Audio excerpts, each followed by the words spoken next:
Imagine your inner world as a vast, intricate labyrinth, a place where shadows dance, illusions shimmer, and the echoes of societal expectations reverberate through its twisting corridors. Within this labyrinth, fears become monstrous, and the conditioning of the world binds you to its disorienting pathways. Are you lost within its depths, endlessly circling the same self-defeating patterns? Friedrich Nietzsche, with his profound insight into the human condition, offers us a thread, much like Ariadne's, to guide us through this labyrinth. This thread is the concept of self-overcoming, a dynamic process of confronting, transcending, and ultimately mastering the limitations we place upon ourselves. It is not a passive acceptance of fate, but an active and relentless striving to become who we are truly meant to be. Carl Jung, another explorer of the inner landscape, illuminates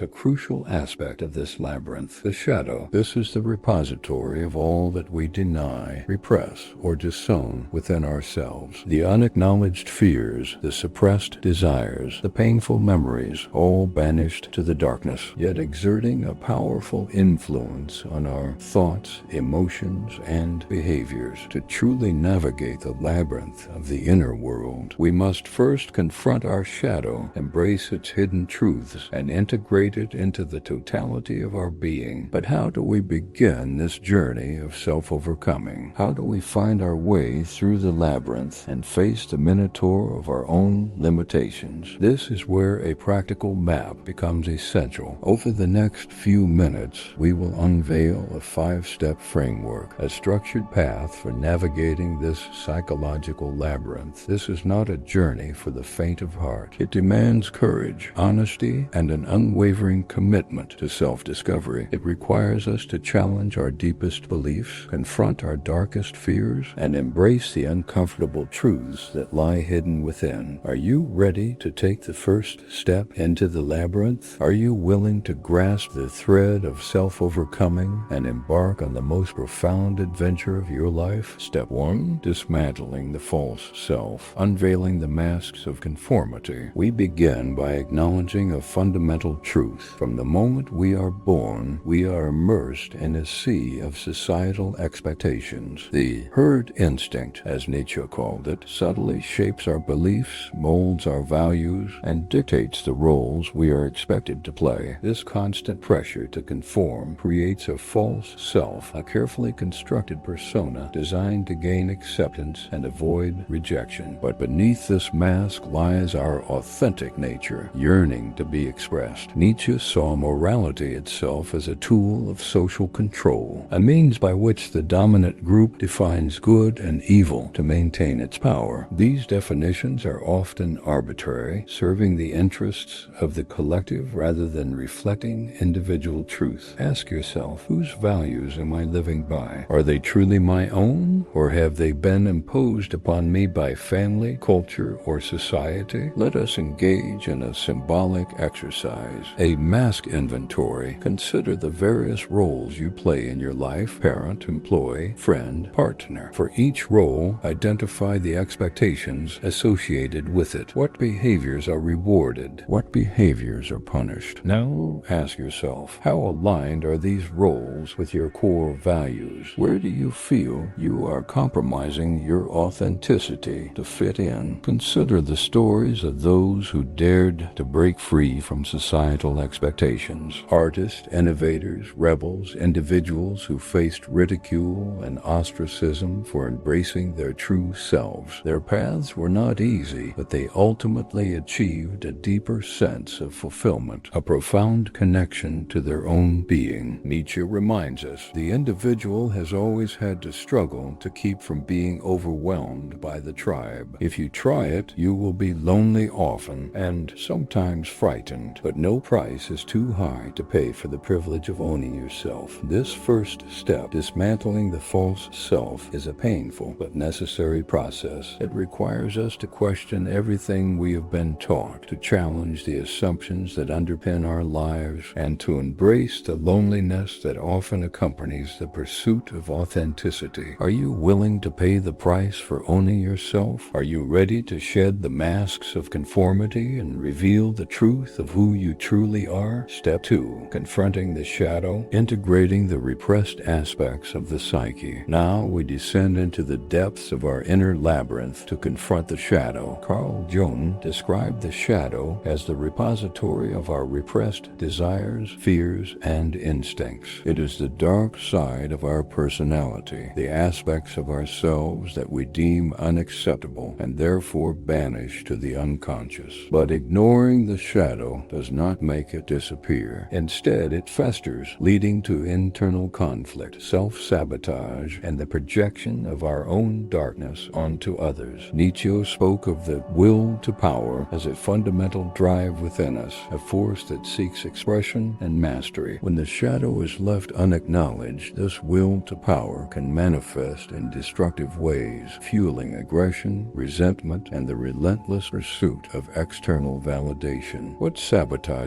our shadow work? Fear of judgment, resistance to vulnerability, the illusion of a perfect self. We cling to the image we want to project to the world, terrified of revealing the flaws and imperfections that make us human. But true strength lies not in denying our darkness, but in embracing it. Let us engage in a technique, shadow journaling. Find a quiet space, take a pen and paper, and ask yourself, what qualities do I most dislike in others? What traits trigger my strongest emotional reactions? These are often reflections of our own disowned shadow aspects. Write freely, without judgment, exploring these hidden parts of yourself. Think of the shadow as a wild animal within us. If we try to suppress it, to cage it, it will only grow stronger and more dangerous. But if we approach it with understanding and compassion, if we learn to tame it through integration, we can unlock its hidden potential. The shadow holds within it the raw energy, the primal creativity, the unbridled passion that can fuel our self-overcoming. By confronting our shadow, we reclaim the disowned parts of ourselves, integrating them into a more complete and authentic whole. This is not an easy process. It requires courage, honesty, and a willingness to face the darkness within. But the rewards are immeasurable: a deeper sense of self-acceptance, a greater capacity for empathy, and the liberation of our own untapped potential. Are you ready to face your shadow? Are you willing to embrace the wild animal within? Step 3. Embracing Amor Fati, the art of loving your fate. Now, we arrive at a pivotal point in our journey. Amor Fati. This is not merely passive acceptance of whatever life throws our way. It is an active embrace of all that is, the good, the bad, and the ugly. It is the conscious decision to love our fate, to see every experience, every challenge, every heartbreak as an essential part of our unique and unfolding story. Society often distorts the image of Amor Fati, presenting it as a justification for accepting injustice or settling for mediocrity. This is a profound misunderstanding. Amor Fati does not mean condoning abuse or tolerating oppression. It means taking responsibility for our own lives, refusing to be defined by our circumstances, and transforming suffering into strength. Consider the difference between ethical power and manipulation. When we embrace Amor Fati, we cultivate resilience and ethical influence. We learn to navigate difficult situations with grace and compassion, inspiring others through our unwavering commitment to truth and integrity. Bitterness and manipulation, on the other hand, stem from a refusal to accept our fate. They are the tools of those who seek to control others, driven by fear and resentment. Think of Nietzsche himself, enduring relentless illness and profound isolation. Yet, from these very experiences, he forged some of the most profound philosophical insights in history. He did not deny his suffering. He embraced it, transforming it into a source of wisdom and strength. Nietzsche declared, "My formula for greatness in a human being is Amor Fati, that one wants nothing to be different, not forward, not backward, not in all eternity, not merely bear what is necessary, still less conceal it, but love it." Embracing Amor Fati is not about pretending that pain does not exist. It is about recognizing that pain is an inevitable part of life, and that it can be a powerful catalyst for growth and transformation. It is about choosing to see the beauty in imperfection, the opportunity in adversity, and the potential for self-overcoming in every moment. Can you embrace your past with all its flaws and imperfections? Can you love your fate knowing that it is shaping you into the person you are meant to be? Step 4. Revaluing your values. Creating a personal ethics of self-mastery. We now turn to Nietzsche's revolutionary concept of the revaluation of all values. This is not a call for moral relativism or nihilism. It is an invitation to question the very foundations of our moral beliefs, to critically examine the values we have inherited from family, culture, and society, and to create a personal ethics based on self-knowledge and authentic purpose. How many of us uncritically accept societal norms without considering their impact on our individual growth and fulfillment? We inherit values like we inherit furniture, rarely stopping to ask if they truly fit our needs or reflect our deepest desires. This unexamined acceptance can lead to a life of quiet desperation, a sense of being trapped in a role that is not our own. Let us explore a 3-step Nietzschean technique to discern your authentic values. First, self-reflection. Take time for introspection, journaling, and meditation. Ask yourself, what truly matters to me? What gives my life meaning and purpose? What am I willing to fight for? Second,